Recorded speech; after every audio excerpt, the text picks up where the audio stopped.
What's up, YouTube? Welcome to another episode of Blunt Reaction. And today I'm going to be telling the story of when I got busted for crossing pollos / illegal aliens. Now, before I do tell this story, I want to say that I'm 100% American. I love America. We'll fight for America. We'll kill for America. I've pledged allegiance to the flag many years. So I don't want nobody to take the story a certain way. It was just me being young, stupid, and having way too much time in my hands. They got involved in something like this. All right. So with that being said, the story starts off. It's around 2008, 2009, I believe. It was during the Depression, or that I don't know what they call it, the Depression in 2008, when there was not a lot of work out there. I was working construction, so I was laid off, and I really didn't have much to do at that time. And I was hanging around a lot, drinking, smoking. And upon one of these drinking and smoking, I met somebody that crossed people. And we talked. I told him that I wanted in, whether it was drinking and I just felt like what it in, whatever the case, I got in. This guy called me a week or two later. He calls me, said that he needed a driver. Now, the way that this works, for those people that don't know, because I'm from San Diego, so I assume that everybody knows, because everybody in San Diego knows how this works. Now, the way this works is there's the boss. The boss is the main guy. He is probably most likely living in Mexico. He is the one that people call when they want to cross. He knows the coyotes and the drivers, and he has the cars. That's what he does. He's most of the time just in Mexico, just answering phone calls, boom, boom, boom, setting up crossings and shit. After him comes the coyote. The coyote is the guy that walks this group of illegal immigrants through the desert from Mexico to the United States. This guy knows the routes. He knows the hiding spots. He knows where to go. He is pretty much the coyote, like it said. He knows all the routes. So his job is to get him from Mexico to the United States. And then after that, you have the drivers. Now that's the position I was offered. The driver usually picks him up on this side of the border already in the United States, in the middle of nowhere, and picks all these people up and then drives them to the safe house. But before you get to that safe house, that car, there's a checkpoint on that 8 freeway. For those people that know the area, there's a checkpoint before you get into San Diego that you cannot cross. And now this is where the story takes place. So it was a regular night. He called me. I went to the gas station. I met up with him, and I picked up the truck. He gave me a F-150. Boom, boom, boom. I followed him down the road a lot of ways. We parked somewhere else, and then he tells me, take this route, whatnot. Stop in mile 17. I don't know, remember the mile exactly, but let's just say mile 17 off the road. So I'm driving, and this is like, again, people that know the road, this is the 8 freeway, like from San Diego to Calexico, right in the middle of this shit. It's a very dark freeway. It's a two-lane road, very dark, beautiful. Actually, if you pull over and look up at the stars, like it looks beautiful. Did that once too, so try it out. So I'm in the middle of the road. I'm driving. It's a dark road, and I'm looking for mile 17, mile 15, mile 16 comes up, mile 17. I pulled over on the side of the road, and then like about 10, 12 maybe, pollos just start, some of them jumped in the back because it was a king cab. Some of them jumped in the back. Some of them jumped in the bed in the back and just threw a tarp over themselves. It was a lot of them. And then the coyote, he jumped on the passenger seat with me. So we're driving, we're talking, you know, regular shit, boom, boom, boom, this, that, and the other, joking around. And we're driving, and he tells me to pull over, because right before that checkpoint, the mission is that I pull over, they all get off, walk across through the desert, over past the checkpoint, and then I pick them up on the other side, and we head to the safe house. So I pull over, and when they're getting off, this car, this is like a Jeep, it parks behind me, like not like far. It wasn't like right behind me, just parked behind me, kept its lights on, and I looked, and I was like, it didn't flash lights, it didn't say anything, nothing like that. So I'm thinking, fuck, it's a good Samaritan. I'm like, fuck, whatever. Boom, boom, boom, they get off, close the door, I hop back on the road. Sure enough, this car comes right behind me, and that's when the siren says, woo, It was a freaking border patrol or whatnot. And I'm like, fuck. And at this point, I just step on it, and we're in a fucking high-speed chase. I'm swerving through the cars trying to lose this guy. He's right behind me, just trying to fucking catch me or whatnot, keep up. And I remember we went on for a while, just high-speed chase, and then I started seeing signs. Checkpoint coming up. Prepare to stop. Checkpoint coming up. Prepare to stop. And I thought to myself, fuck, should I just fucking just run through the checkpoint?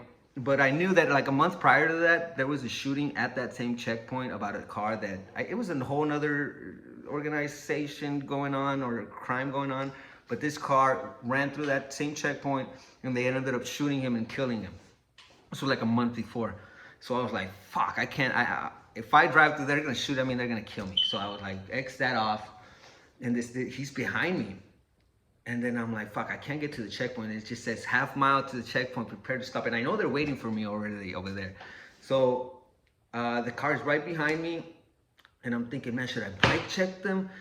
Hit them, get off and run? But then I really thought about it. I was like, man, honestly, if they get hurt, they're gonna give me like attempted murder, or if something happened, murder. I don't want that. So I drove off for a little bit, lost them a little bit, and then just parked right on the center divider. Parked. Got off, jumped the center divider, and it was, like I said, it's a dark ass road. I jumped the center divider, I'm running, and I crossed the 2 lanes on this side, and then I'm running, and all of a sudden, I just start falling. Like, I guess this road was on a cliff, and I pretty much ran, and fell off. And now I'm falling. I'm in the middle of there, like, can't see shit. It's fucking dark. I start rolling around, and I land on another road. Because there was a highway, and then there was another little road, I guess, side road right here. I land in that road. I get up. I start running. I cross this little barbed wire fence. My pants get stuck. I rip it, and I just keep running. And as I'm running up the mountain, it was like a big mountain. So I'm like thinking, I'm going to run up that mountain and then just lose them and then figure it out from there. I had my cell phone. So I'm like, fuck it, I'll just call somebody later. So I freaking, I'm running up, and then I see the helicopter coming behind me. And he's coming behind me, and he's already flashing the light. The little ghetto bird or migro bird, whatever. And he's coming, so I swear, like, from now on, this story is gonna sound unbelievable. And honestly, it's all real. I don't know if they were fucking with me or they're just fucking that stupid. You be the judge of that. But it's gonna sound crazy from this point on, but it's fucking facts. So at this point, I see the helicopter coming, and it's like a desert, so there's not really nowhere to hide at this moment. There was like a little bush. I'm talking about a small little bush. And I kind of just threw myself out next to it, and I kind of just hugged it around it, you know what I mean? Trying to hide somehow. And this fucking, the helicopter comes and flashes the light on me. But he keeps on going. He just flashes around. I thought he was gonna say like, "Oh, you right there, freeze" or whatnot. Never, nothing like that. The helicopter leaves. It goes into the direction where the pollos ran off to. So he left. So I get back up and I start running up the mountain again. Boom, boom, boom. Now I'm getting into brush and trees, so it's getting a little better to hide and shit. I run up, and I see that helicopter coming back, and I'm like, "Fuck, he's coming!" So now I jump, and there was a big bush now. I actually like kind of just fit up in that bitch, and I was in there in the bush now. It was a good hiding spot, I guess. And the helicopter came and he flashed and flashed and flashed. Didn't fucking, I don't know.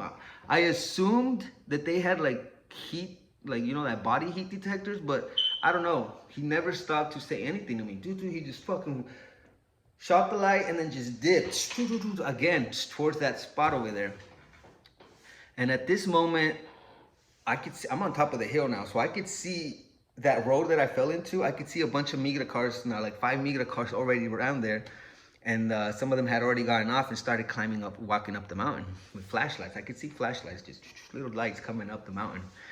So I couldn't move anymore. I'm like, fuck, because when you move, it's like so quiet out there that if you move, you hear every little crack of brush, every little stomp, every tree that you step on, you're gonna hear it. So it wasn't convenient for me to move at this moment.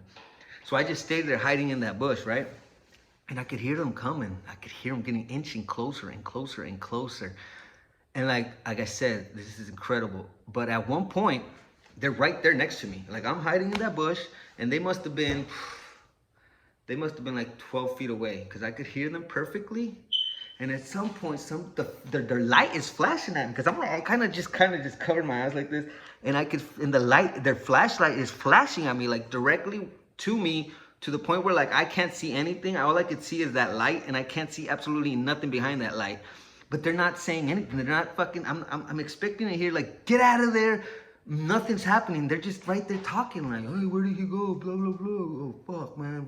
I'm ready to go home. Just nonsense. I'm like, what the fuck is going on? They leave. They left. They never saw me. I don't know what the fuck was going on. They just leave. And I'm like, at this point, I'm like, what the fuck? I'm like, thank you, God. Oh my God. I'm just praising God at this moment right now. And they leave, and I'm like I said, I'm on the bush and I'm watching everything. At this point, there's like 5 cars. One leaves. Another one leaves. So I'm like, oh fuck yeah. They're leaving. As soon as they leave, I even had already called my homeboy and was like, hey, fool, I'm gonna walk to the casino, see you later in 2 hours. Because there was like a casino down like the road. And the cars are leaving, and then there's just one more car left. And I'm just like, just leave already, so I could just start walking towards that casino. And he wouldn't leave. At this point, I'm already like, I got my headphones on because I have my iPod, so I'm just like chilling. It's been probably like an hour and a half. It's been a long time. It's fucking freezing. At this point, I'm fucking just freezing my ass off because it was just fucking, it's really cold. It's up in the mountains. It's fucking freezing. And at this point, I'm like, man, just come get me or get the fuck out of here because I am freezing my ass off. I kind of even wanted to be like, hey, I'm over here. This is how cold this shit was. And I wasn't equipped. I ran off the fucking truck without my jacket and shit. So I'm like, fuck, I'm freezing. I'm just listening to my headphones, just like, leave already. Just get the hell out of here. And at that point, I see another migra come. And another car came. And they got off. The dude got off and he brought a dog out. And it wasn't no cop dog. It wasn't like a German Shepherd. It was like a hound dog. Like, it was a cute little dog. And he screamed. He even screamed, hey, we got the dog. You better come out. And I'm like, what the fuck? I just stayed there. I'm freezing. Like I said, you can't make a move without them hearing where you're going. If I start running, they're gonna hear that shit, and the dog's gonna fucking catch me. So I kind of just stayed there, and I'm just there, and I could hear this dog just coming, just sniffing. I could hear him inching closer and closer and closer and closer to the point where like he's coming, and I just go like this, expecting to start barking. Rah, rah, rah, rah. He never barks. He just kind of, I'm like this. He just sniffs me, sniffs at me, and then he just continues to sniff the floor and then just leaves. And now I'm just like, God, what the fuck is going on? This is the luckiest shit ever, right? And the dog left, so I'm just like, what the fuck? Hell yeah. I don't know how I fooled this dog, but I fooled this dog. And I stayed there just hoping to leave already. You gotta leave. The dog didn't catch me. But little did I know that the dog went to go get the migra. So not like 2 minutes later, I seen the light and the migra coming with this dog. And at this point, I'm like, fuck. Finally, he gets close enough to where like I just lay down and pretend to fall asleep. I don't know, I had nothing better to do. I couldn't come up with a better plan. I just pretend to sleep, and he comes and just kicks me. He's like, hey, get up. And I just pretend like, hey, what's going on? He's like, what are you doing here? And I'm like, oh, you know what? I was going to the casino with my girlfriend. We got in a fight in the car, and she kicked me out of the car. And I'm just waiting for my ride. And he's like, is that right? And he doesn't give a fuck. He's just like, turn around. And I turn around, he puts the handcuffs on me. He puts me in the Border Patrol car. And this guy was cool. He was like a white guy. He was cool because there's some assholes. I mean, you're gonna see how assholes these fools are. This guy, he was white and he was cool. Even when he threw me in the car, I even told him, hey man, can you turn the heater on? And right away, he's like, yeah, no problem, boom. I go in there, the same white guy, he's pretty much he's cool. Like he's just telling me, man, why'd you do it? Blah, blah, blah. They're gonna give you a year. And I'm like, a year? Because I had already gotten caught for the same exact thing like a year before, and they let me go. It was like, there was no crime back then. They just let you go. And so I'm talking to him, and I'm like, a year? For reals? Are you kidding me? I thought you were just gonna let me go.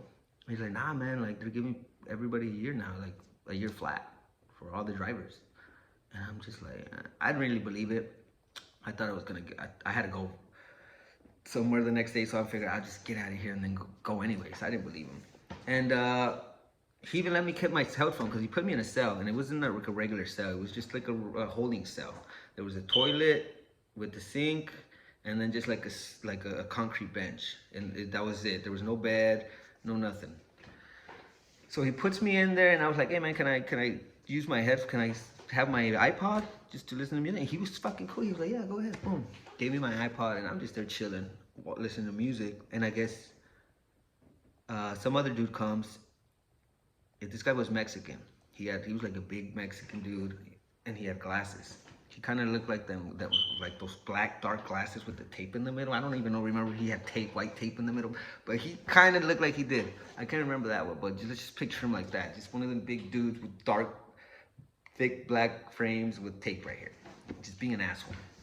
So he's like, well, and starts interrogating me, and I'm like, you know what I mean? I'm like, that wasn't me. I told him the story the same about my girlfriend, and he's like, look, bro, the only reason the dog found you was because we put him in that truck, and he went directly to you. And then he showed me like a printed picture of like my footprints, and he's like, I bet you if I check, these footprints match your shoes. So I mean, at that point, I was like, yeah, they're like, okay, they got me. You know what I mean? Whatever. And then he just starts giving me this fucking scoop. I guess he started trying to, I don't know what the fuck he was trying to do, but he starts telling me that I'm an asshole for doing this to my raza, that this is not the cool way to do it, blah, blah, blah. That I should be ashamed of myself, you know, that he's now Mexican too, and I would never put my people through that. So he just starts telling me this crap, and I'm just listening like, oh, okay, whatever. Boom, boom, boom. So I ain't give him shit. I'm like, I don't know anything, man. I told you, I just don't know what you're talking about. Boom, he throws me in the cell again, and at this time they bring in all the pollos. There's like 15 of them. They bring in all the pollos, and they start lining them up, and there's this lady with the baby crying. And this fucking another migra. This guy looked like he was from Sinaloa. I swear to God, he didn't even speak English right. I swear to God, he had the biggest accent. Hey, you move all day. Just fucking the biggest Mexican accent you could ever think of. And he's the one talking the most shit. He even told that lady with the baby, he tells her, hey, señora, calle su pinche hijo, se lo callo yo. Like, pretty much like, shut that kid up or I'll shut him up for you. This guy's being a fucking straight dick to the fucking Mexican. Him and that dude with the glasses. And at this point, I'm looking at them and I'm like, what the fuck? Like, why you guys gotta be dicks and shit? You know, like, I'm mad. So I'm being dicks back to them whenever they ask me, like, come to my window or nothing. Because now I'm in the cell and they won't let me out this goddamn cell. I'm in the cell, and I see how they're treating him, and blah, blah, blah. And I'm just being a dick. I'm hitting the doors, boom, boom, boom, kicking the windows, just being an asshole to these fools. And then that Mexican dude comes in, that one with the accent, and he starts talking shit. You need to do this, you know that. And I'm like, man, fuck you, dog. I need my phone call. I have rights. I need a phone call. I need one phone call. I'm entitled to one phone call. I didn't even know this. I just threw it out. I'm entitled to one phone call. I need my fucking phone call. I want to call human rights. I told him that. And he's just like, wait right there. Shuts the door. And then it comes back like in a minute. Shh. You know what? You need to shut the hell up. And it's not even called human rights. It's called human resources. And I'm like, I don't give a fuck what it's called. I need to make a fucking phone call. And they never gave me my phone call. He just shut the door. And I was there for 4 days in this cell. This was the worst experience ever, because I'm in this cell by myself for 4 days, and I didn't know what time it was. They fed us twice a day. Twice a day, they would open the door, throw a burrito at you. This burrito was just eggs, ham, weenie, and beans. It was the same thing every day with no salsa. It was just dry as fuck. It was the most horrible shit. Fucking, I stunk. At this point, like, the light's always on. I can't see.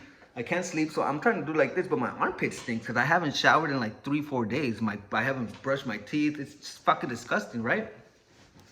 And fucking, I fucking hit the door again. Like, hey, homeboy, like, what the fuck's going on? Like, if you're gonna take me to jail, you gotta take me to jail, bro, because you can't have me here. Like, this is not fucking up to code and shit. Like, I need a shower. I need a toothbrush. I need a bed. Like, what the fuck is going on? Let me go or take me to fucking... At this point, I want to go to jail. I'm like, I don't give a fuck anymore. Just take me to fucking jail so I can fucking go to get a bed. And the guy's all like, yeah, we're just waiting on you to find a cell for you to take you to jail. Blah, blah, blah. Just hold on tight. And I'm holding on tight. And then fucking another day passes, and I'm at this point I'm getting used to. I'm doing little workouts here and there. There's no book. I can't even read a book. There's nothing. I'm just doing a little workout, just kind of just trying to kill time. And I remember it had been a long time. I lost track of time. So I'm thinking, man, it's probably 8 p.m. now. I'll just chill for a little bit. I'll lay down, go to sleep, and it'll be another day. So I'm like, yeah, it's probably that. And I knock on the door, and then the guard comes and I'm like, hey, what time is it? And he's like, 15 minutes till 12. It was barely gonna be noon. I'm like, oh my God, what fuck? I was like, fuck, what the fuck is going on here, right? And I could hear the paisas, I guess the pollos, they put them in like a community cell. And I couldn't really hear what they were saying, but I could hear mumbles and laughter. And they were just having the fucking best time of their fucking life. So I told that fool, like, hey, bro, can you fucking throw me with the paisas, dog? Like, it's like, come on, dog. Like, mames, way. Like, so I could at least talk to somebody. He's like, nah, man, you're a driver. The drivers always end up by themselves. And there was like other cells in front of me, and I see other fools. And I guess they put the drivers by themselves, and the pollos, they just put them in a community tank. But it was horrible because I could hear them laughing and having fun. And I was like, fuck, I'm miserable here. And then that night, I guess, finally, I hear somebody complaining about a stomach ache. And they take him out, take him to the hospital, and then bring him back. And it took like 3 hours. And I'm like, okay, I'm gonna do that. So the next morning, I wake up, it's been 4 days now. This is the last day. I knock the fucking cell door. The dude comes out. He's like, what do you want? And I'm like, hey, bro, I don't feel good. I need to go to the doctor. And he's like, what's wrong with you? And I'm like, I don't know, my stomach hurts, bro. I need to fucking go to the doctor now. And then he's like, look, bro, the bus is to take you to jail is coming right now. If we take you to the hospital, you're gonna miss the bus, and then you're gonna have to wait for 4 more days here. Do you really want us to take you to the hospital? And I'm like, fuck. I'm like, what time is this bus coming? And he's like, in 2 hours. And I'm like, all right, I'll wait if it's 2 hours. Boom, boom. It was in like 30 minutes that the bus came. They opened the door, put me in my handcuffs, threw me in the border patrol bus again, and they threw like three other drivers. Even one of them was like the coyote. I seen him come in. The coyote that was my coyote. He came in. I was like, oh shit, what's up, fool? So at this point, we're in the car and we're just telling story. Like, it's like having not talked to anybody or conversating with anyone for 4 days. It was like the fucking funnest thing in this car. We were all just talking. What happened? How did you get busted? How did you get busted? I remember the Spice was like telling me that he got busted and they pulled him over. And he's just like, no, yo, a la buena, yo nomás no me parqué y me dijo que le dé las llaves, se las di. Pretty much this guy cooperated completely when he got off. He's like, I just did it right, man. They pulled me over, I got off, gave him the keys. I didn't want no issues, I just did it legitly. That's how I roll. And I'm just laughing. I'm like, fuck, I ran. He's like, what did you do? I fucking ran for hours, homie. High-speed chase running. He just started laughing. He's like, fuck, you could probably do some time. I'm like, at this time, I'm happy that we're here, talking finally. And then they drive us to downtown San Diego. There's this jail, this federal jail called MCC, Metropolitan Correctional Center, but they call it Mexican Country Club because there's all the paisas that got caught. If you have like a record, if you were deported, if whatever they can find on you, they'll throw you there. So there's a bunch of paisas in this jail. Their population is big as fuck. And they drove us in, and I remember they fucking took us out of the car, and there was like this big gate. And it closed, and then they threw us in the cell. And I remember just looking around and saying, I finally made it to the big times. And that's where I'm gonna end this story because this is not a prison channel, and we're gonna save that story for later. But that is the time that I got busted for crossing pollos. That's what happened. Thanks for listening. Like, subscribe, hit that notification, guys. Check you out on the next one.